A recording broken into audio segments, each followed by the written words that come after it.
Hi everyone. इससे last video में हमने इंश्योरेंस सर्विसेज पढ़ ली थी, इम्पोर्टेंट टर्म्स देख ली थी। आज हम प्रिंसिपल ऑफ इंश्योरेंस पढ़ने वाले हैं। First principle, principle of utmost good faith. ठीक है, इस प्रिंसिपल के अकॉर्डिंग इंश्योरेंस एक कॉन्ट्रैक्ट है जो फेथ पर बेस्ड है। इंश्योर्ड और इंश्योरर दोनों ही पार्टीज़ सारी चीज़ों को एक दूसरे को बताएंगे इंश्योरेंस पॉलिसी से रिलेटेड। इंश्योरर सारी बातें इंश्योर्ड को बताएगा पॉलिसी से रिलेटेड, और इंश्योर्ड सारी बातें इंश्योरर को बताएगा। इन दोनों ही पार्टीज़ को सारी बातें एक दूसरे को डिस्क्लोज कर देनी है। कोई भी मटेरियल पॉलिसी से रिलेटेड हाइड नहीं करना है। अगर बाद में इंश्योरर को पता चलता है कि इन्होंने कोई भी relevant information related to the insurance policy अगर हाइड कर रखी है, तो इंश्योरर उनको कंपनसेशन पे करने से रिफ्यूज़ कर सकता है, वो उनको कंपनसेशन नहीं देगा। एग्जाम्पल के साथ समझिए, अगर कोई पर्सन है, उसने लाइफ इंश्योरेंस पॉलिसी ले रखी है और उसको हार्ट अटैक की प्रॉब्लम है, उसने ये चीज़ इंश्योरर को नहीं बताई। इंश्योर्ड ने ये चीज़ लाइफ इंश्योरेंस पॉलिसी लेते वक्त इंश्योरर को नहीं बताई और उसकी डेथ हो जाती है। उसके बाद इंश्योरर को पता चलता है कि जिस व्यक्ति ने लाइफ इंश्योरेंस पॉलिसी ले रखी थी उसको हार्ट अटैक की प्रॉब्लम थी और उसकी जो डेथ हुई है वो हार्ट अटैक की वजह से हुई है, तो वो कोई भी क्लेम नहीं देने वाला है, वो मना कर देगा, क्योंकि इंश्योर्ड ने ये बात छुपाई है कि उसको ये चीज़ थी, उसे ये बात पहले ही बता देनी चाहिए थी। तो इस प्रिंसिपल में यही है कि हमें इंश्योरेंस पॉलिसी से रिलेटेड सारी रिलेवेंट इंफॉर्मेशन, सारी चीज़ें डिस्क्लोज कर देनी चाहिए, कोई भी मटेरियल हाइड नहीं करना चाहिए। सेकेंड प्रिंसिपल आता है आपका principle of insurable interest. According to this principle, जो इंश्योर्ड है, जो भी इंश्योरर पॉलिसी ले रहा है, जो भी पॉलिसी वो लेगा, कोई भी सब्जेक्ट मैटर हो, तो उससे उसका इंटरेस्ट होना चाहिए उसमें। ये नहीं कि उसका इंटरेस्ट नहीं है फिर भी वो ले रहा है, क्योंकि ऐसा हो ही नहीं सकता। ठीक है, और अगर वो फिर ले रहा है तो वो एक फ्रॉडुलेंट एक्टिविटी है जो लॉ इसके लिए अलाउ नहीं करता है। तो हम जो भी पॉलिसी लेंगे तो इंश्योरेबल पॉलिसी, उसमें हमारा इंटरेस्ट होना चाहिए। बिना इंटरेस्ट के हम नहीं लेंगे। अगर मेरे को लाइफ इंश्योरेंस पॉलिसी लेनी है तो वो मैं अपनी लूँगी, अपने फैमिली मेम्बर्स की लूँगी, अपने ब्रदर सिस्टर्स की लूँगी। मैं किसी पड़ोसी की तो नहीं लूँगी, दुनिया में किसी भी व्यक्ति की ऐसे थोड़ी ना ले लूँगी। मैं उन्हीं लोगों की इंश्योरेंस पॉलिसी लूँगी जिनमें मेरा इंटरेस्ट है, जिसमें मेरा इंटरेस्ट छुपा हुआ है। अगर मेरा इंटरेस्ट ही छुपा नहीं है, अगर मैं इंटरेस्टेड ही नहीं हूँ, फिर तो ये नहीं हो सकता। तो ये चीज़ इम्पॉर्टेंट है। नेक्स्ट प्रिंसिपल आता है आपका प्रिंसिपल ऑफ इंडेमनिटी। इस प्रिंसिपल के अकॉर्डिंग जो इंश्योरेंस है, मैंने पहले बताया था आपको, इंश्योरेंस एक कॉन्ट्रैक्ट है। तो according to this principle, insurance is a contract not for making profit. जो इंश्योरेंस एक कॉन्ट्रैक्ट है वो प्रॉफिट बनाने के लिए नहीं है। वो क्यों है? वो लॉस को कवर अप करने के लिए है। वो इसलिए है कि जिस पर्सन का लॉस हुआ है वो अपनी फाइनेंशियल पोजीशन में वापस आ सके, जिस पोजीशन में वो पहले था। उसके लॉस को कंपनसेट करने के लिए, उसके लॉस को कवर करने के लिए हमने इंश्योरेंस लिया है। ये इंश्योरेंस का मेन पर्पस ही यही है कि वो जिसका भी लॉस हुआ है उसे उसकी पहली वाली फाइनेंशियल पोजीशन पर वापस लेके आए। एग्जाम्पल से समझते हैं। अगर कोई भी पर्सन है, उसने पॉलिसी ले रखी है, मान लीजिए उसने फायर पॉलिसी ले रखी है, फायर इंश्योरेंस पॉलिसी ले रखी है 2 लाख की। ठीक है, उसने 2 लाख की पॉलिसी ले रखी है। अब उसका लॉस होता है, मान लीजिए उसका लॉस 1 लाख का हुआ, तो क्या उसका लॉस, उसने 2 लाख की पॉलिसी ले रखी है और उसका लॉस 1 लाख हुआ है, तो उसे 1 लाख रुपए मिलेगा, 2 नहीं। क्यों? क्योंकि इंश्योरेंस प्रॉफिट, अर्निंग प्रॉफिट का मेथड नहीं है। मतलब आपको प्रॉफिट के लिए आप इंश्योरेंस पॉलिसी नहीं ले रहे हो, आप लॉस को कवर करने के लिए ले रहे हो। तो अगर आपका 1 लाख का लॉस हुआ है तो आपको कंपनी कंपनसेट भी 1 लाख के लिए करेगी, आपको 2 लाख नहीं देगी। नेक्स्ट, लेकिन एक चीज़ और है, लाइफ इंश्योरेंस पॉलिसी में आपने अगर 2 लाख की पॉलिसी ले रखी तो आपको उसका पैसा वापस मिलेगा, 2 लाख पूरा, एक्चुअली विद इंटरेस्ट के साथ मिलेगा। क्यों? क्योंकि इंश्योरेंस पॉलिसी या कोई भी पर्सन ये एस्टिमेट नहीं कर सकता कि जिस पर्सन की डेथ हुई है उसका कितना लॉस हुआ होगा उसकी डेथ की वजह से, तो उसको उसका पूरा पैसा वापस करना पड़ेगा। तो ये वाला principle of indemnity life insurance policy में वर्क नहीं करता है। नेक्स्ट आपका आता है प्रिंसिपल ऑफ कंट्रीब्यूशन।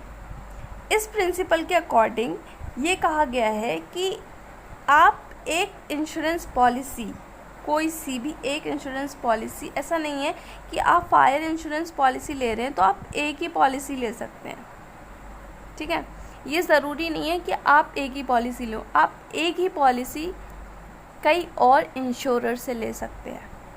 मतलब फायर इंश्योरेंस पॉलिसी ही मैं एक फैक्ट्री के लिए 3 लोगों से ले सकती हूँ, 4 लोगों से, एक से ज़्यादा लोगों से भी हम ले सकते हैं।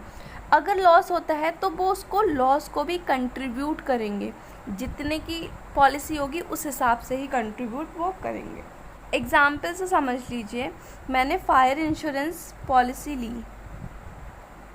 ठीक है, मैंने 2 लोगों से पॉलिसी ले रखी है। ए से ली मैंने 1 लाख की, ठीक है, और मैंने इंश्योरर बी से ले ली 50 लाख की, सॉरी 50,000 की। मैंने 2 लोगों से एक ही चीज़ के लिए पॉलिसी ले रखी थी, इससे 1 लाख की ले रखी थी, इससे 50,000 की ले रखी थी।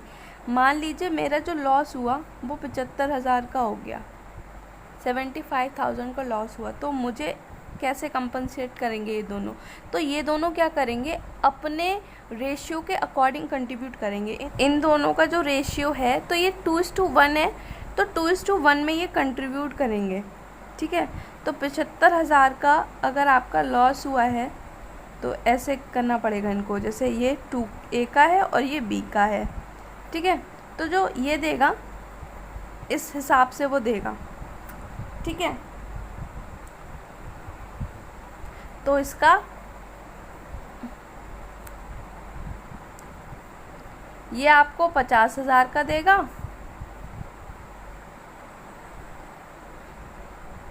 और बी आपको 25,000 का देगा।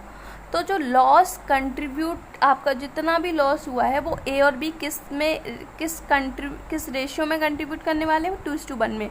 मतलब 75,000 का अगर लॉस हुआ है तो आपको ए कितना पे करेगा, 50,000, बी करेगा 25,000, तब आपका लॉस कंट्रीब्यूट होगा। मतलब प्रिंसिपल ऑफ कंट्रीब्यूशन यहाँ पे यूज़ हो रहा है। नेक्स्ट आपका आता है प्रिंसिपल ऑफ सबरोगेशन। इस प्रिंसिपल के अकॉर्डिंग आपका लॉस कंपनसेट हो जाने के बाद जो भी प्रॉपर्टी होती है उसकी ओनरशिप ट्रांसफ़र हो जाती है इंश्योरर के पास। हमने पहले ही प्रिंसिपल ऑफ इंडेमनिटी में बात की कि इंश्योरेंस प्रॉफिट के लिए नहीं है, वो लॉस को कवर करने के लिए है। तो इसका ये है इसमें कि अगर आपका कोई भी लॉस हो जाता है उसके बाद आपकी जो डैमेज प्रॉपर्टी होगी वो इंश्योरर वाले इंश्योरेंस कंपनी लेके जाती है, वो इंश्योरर के नाम पर उसकी ओनरशिप ट्रांसफ़र हो जाती है, ठीक है। मान लीजिए, एग्जांपल समझिए आप, मान लीजिए आपकी स्कूटी का एक्सीडेंट हो गया, आपने स्कूटी की इंश्योरेंस कंपनी से आपने इंश्योरेंस करा रखा था अपनी स्कूटी का, आपकी स्कूटी का इंश्योरेंस हो जाता है तो आपने लॉस का कंपनसेशन ले लिया है इंश्योरेंस कंपनी में, आपको आपका कंपनसेशन मिल चुका है जितना भी आपका लॉस हुआ। तो उसके बाद जो आपकी डैमेज प्रॉपर्टी होगी वो इंश्योरर की ओनरशिप उसकी ट्रांसफ़र हो जाएगी, कंपनी इंश्योरेंस कंपनी उसको उस स्कूटी को, उस डैमेज स्कूटी को लेकर चले जाएंगे, उस ओनरशिप आपके पास नहीं होगी। क्यों? अगर वो ऐसा ना करें तो यहाँ पर क्या होगा, मान लीजिए आपकी स्कूटी 2 लाख की पड़ी, आपको स्कूटी, आपका लॉस हुआ 1 लाख का, ठीक है। तो वो आपको कंपनसेट करेंगे, जितने कि आपका लॉस हुआ है उस हिसाब से कंपनसेट करेंगे। मान लीजिए आपकी स्कूटी का लॉस हुआ है तो वो आपको 2 लाख की पॉलिसी थी, आपको 2 लाख रुपए देके जाएंगे। तो वो आपकी जो है, आपकी जो स्कूटी डैमेज स्कूटी है उसको इंश्योरेंस कंपनी लेकर जाएगी। अगर वो ऐसा नहीं करती तो आपने इधर कंपनी वालों से भी पैसे ले लिया, कंपनसेशन ले लिया, और आप अपनी स्कूटी को बेचकर भी पैसा कमा रहे हो, तो यहाँ तो आपका प्रॉफिट हो जाएगा ना, फिर ये तो आपका 3 लाख आ जाएगा। तो इसलिए ओनरशिप ट्रांसफ़र हो जाती है इंश्योरर कंपनी को। इस principle is principle of causa proxima. तो इस प्रिंसिपल के अकॉर्डिंग जो कॉज या जो रीज़न है वो रिलेटेड होना चाहिए, आपने जो भी इंश्योरेंस पॉलिसी ले रखी है उससे ही रिलेटेड होना चाहिए। अगर रीज़न उसके अलावा कुछ होता है तो कंपनी आपको कंपनसेशन नहीं करेगी और आपको डिनाई कर देगी कंपनसेशन पे करने से। एग्जाम्पल से समझिए, आपने पॉलिसी ले रखी है, मरीन इंश्योरेंस पॉलिसी आपने ले रखी है, ठीक है। आपके बीट बैग जा रहे हैं समुद्र के रास्ते से, ठीक है। अब उसमें चूहे घुस जाते हैं, चूहे आपके बीट बैग्स को, चूहे आपको बीट को ख़राब कर देते हैं, तो आपको इसका कंपनसेशन नहीं मिलेगा। क्यों नहीं मिलेगा? क्योंकि आपने मरीन इंश्योरेंस पॉलिसी ले रखी थी और इसमें अगर आपके इससे ही रिलेटेड समुद्र के ले जाते वक्त अगर कुछ हो जाता है पानी की वजह से, अगर बीट बैग्स आपके ख़राब हो जाते हैं, बीट ख़राब हो जाता है, तब आपको क्लेम मिलेगा। अगर चूहे ने आपका रेट्स की वजह से अगर आपके बीट ख़राब हो गए तो आपको कंपनसेशन कंपनी नहीं देगी। लेकिन अगर चूहे लकड़ी काट दें, उसकी वजह से पानी अंदर आ जाए और फिर आपके बीट्स ख़राब हो जाए तो आपको इंश्योरेंस मिलेगा, कंपनसेशन मिलेगा।